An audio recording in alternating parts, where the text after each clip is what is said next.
Hello everyone, so better morning to all of you. এখন তোদের মধ্যে এরকম যারা হয়তো এরকম র্যাঙ্ক করছিস, ঠিক আছে, মানে 2000 থেকে 3000-এর মধ্যে, 3500-4000-এর মধ্যে, তারা হচ্ছে যাদবপুরের লোয়ার ব্রাঞ্চ, মানে সিভিল কনস্ট্রাকশন, তারপরে হচ্ছে তোর মেটালার্জি, কিংবা তারপরে তোর হচ্ছে প্রিন্টিং, এফটিবি, ফার্মাসি, এগুলো পেয়ে যাবে এই র্যাঙ্কে। কিন্তু তারা প্যারালালি এই র্যাঙ্কে জিজিসি, কেজিসি বা সিইউতে বেটার ব্রাঞ্চেস, ডিসেন্ট ব্রাঞ্চেস বা সার্কিটাল ব্রাঞ্চেস পেয়ে যাবে। এখন তোদের মধ্যে এই ডাউটটা থাকে যারা কোনটা চুজ করব। দেখ, অনেকে আছে যারা যারা হচ্ছে 1.7K থেকে 2K এর মধ্যে র্যাঙ্ক করছে, তারা কিন্তু যাদবপুরে পাওয়ার প্রোডাকশন পেয়ে যাচ্ছে। পাওয়ার প্রোডাকশন ইজ নট আ তো লোয়ার ব্রাঞ্চ। ওয়াই? পাওয়ার প্রোডাকশনের প্লেসমেন্ট দিকে অনেক ভালো আছে। আর পাওয়ার হচ্ছে ইলেকট্রিক্যালের সাব ব্রাঞ্চ, প্রোডাকশন হচ্ছে মেকানিক্যালের সাব ব্রাঞ্চ, ঠিক আছে, যথেষ্ট ভালো আছে এই দুটো। তো এই দুটোকে লিভ করে তোর জেজিইসি কেজিইসি তে কোনো কিছুতে ঢোকা বা সিইউতে কোনো কিছুতে ঢোকা নট আ গুড আইডিয়া, ঠিক আছে, বা not a smart decision, I will C.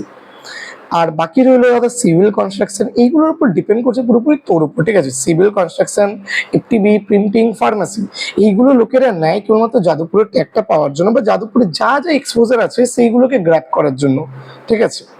Otherwise এখানে কিন্তু কোনো ইন্টেনশন নেই। তাই বলে কি প্লেসমেন্ট ভালো হয় না? না, অনেক ভালো হয়। সিভিলের প্লেসমেন্ট অনেক ভালো আছে, ঠিক আছে, এফটিবির প্লেসমেন্ট অনেক ভালো আছে, কনস্ট্রাকশনের প্লেসমেন্ট অনেক ভালো আছে। তো প্লেসমেন্ট তো ভালো আছে। এবার দেখ এখানে কি হয়, জেনারেলি যারা সিভিলে থাকে তারা তো করেই প্লেসমেন্ট নেয়, কিছু কিছু জন টেকে প্লেসমেন্ট নেয়, কিন্তু যারা কনস্ট্রাকশনে থাকে না,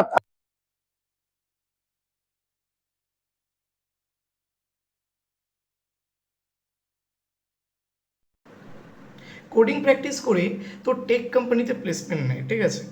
আর এটা হয়ে থাকে, এটা কনস্ট্রাকশন হয়ে থাকে, কোনো কোনো সময় দেবে কনস্ট্রাকশনে অনেক ভালো ভালো হাইয়েস্ট প্যাকেজ যায়, ঠিক আছে। এই রিজনটা এটাই আছে। আর তারপরে এফটিবির প্লেসমেন্ট অনেক ভালো আছে।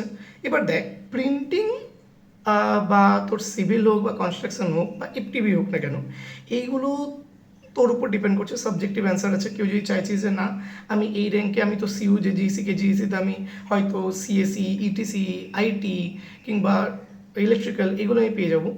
আর তোদের হচ্ছে একটু ইন্টারেস্টও আছে যে আমি সার্কিটাল ব্রাঞ্চ নিয়েই পড়ি কিংবা টেক ব্রাঞ্চ নিয়ে আমি পড়ি, তাহলে তোরা সিইউ জেজিইসি কেজিইসি চুজ করতে পারিস। আদারওয়াইজ তোদের কাছে যদি কলেজটা যদি প্রায়োরিটিতে থাকে, কারণ তোরা জানিস ডব্লিউবিজি আন্ডারে যাদবপুর বাদে বাকি যে কোনো কলেজে হোক না কেন প্লেসমেন্ট লেভেলের নেই, ঠিক আছে, প্লেসমেন্ট লেভেলের নেই, এটা সত্যি কথা, ঠিক আছে। আর যাদবপুরের মধ্যে এক্সপোজারও নেই, টিয়ার 1 কলেজও নয় বাকিগুলো, ঠিক আছে। টিয়ার 1 কলেজে কিন্তু অনেক বেনিফিট আছে, এটা তোরা এখন বুঝতে পারছিস না, পরে গিয়ে বুঝতে পারবি যখন তোরা বিভিন্ন স্কলারশিপের জন্য অ্যাপ্লাই করবি, ইন্টার্নশিপের জন্য অ্যাপ্লাই করবি, বা আদার অনেক জিনিস আছে যেগুলো ইঞ্জিনিয়ারিংয়ে তোরা মানে গ্র্যাব করতে যাবি বা কোনো কিছুর জন্য অ্যাপিয়ার করবি, ওখানে টিয়ার 1 কলেজের যে কতটা ভ্যালু তখন তোরা বুঝতে পারবি, ঠিক আছে। এখন হচ্ছে তোদের কাছে টিয়ারটা অনেক নর্মাল জিনিস মনে হচ্ছে হয়তো, ঠিক আছে, কিন্তু অনেকটা ইম্পর্টেন্ট আছে, ঠিক আছে। তো বাদ বাকি ডিসিশন তোর আছে, ঠিক আছে। আর যাদবপুরে পাওয়ার প্রোডাকশন এগুলো লোয়ার ব্রাঞ্চ না, এগুলো ভালো ব্রাঞ্চ আছে, ঠিক আছে, মিডিওকার ব্রাঞ্চেস বলতে পারি। আর এগুলো চুজ করতে পারিস, কিন্তু সিভিলটা ঠিক আছে, কোর ব্রাঞ্চ আছে, ওটা চুজ করা যেতে পারে। আর কনস্ট্রাকশন, এফটিবি, এগুলো মোটামুটি এগুলো চুজ করতে পারিস, ঠিক আছে, খারাপ হবে না। কিন্তু প্রিন্টিং একদম নয়, প্রিন্টিং ফার্মাসি একদম নয়। এর থেকে ভালো তুই অন্যান্য কলেজে চলে যা, আমি ওটাকে সাপোর্ট করবো, ঠিক আছে। প্রিন্টিং ফার্মাসি একদম নয়। Okay, thanks to all, tata bye bye, দেখা হচ্ছে অন্য কোনো ভিডিওতে। অ্যান্ড আশা করছি ইনফরমেশনটা ভালো লেগেছে। ভালো লাগলে লাইক, শেয়ার অ্যান্ড সাবস্ক্রাইব করে this. Thanks to all, tata bye by.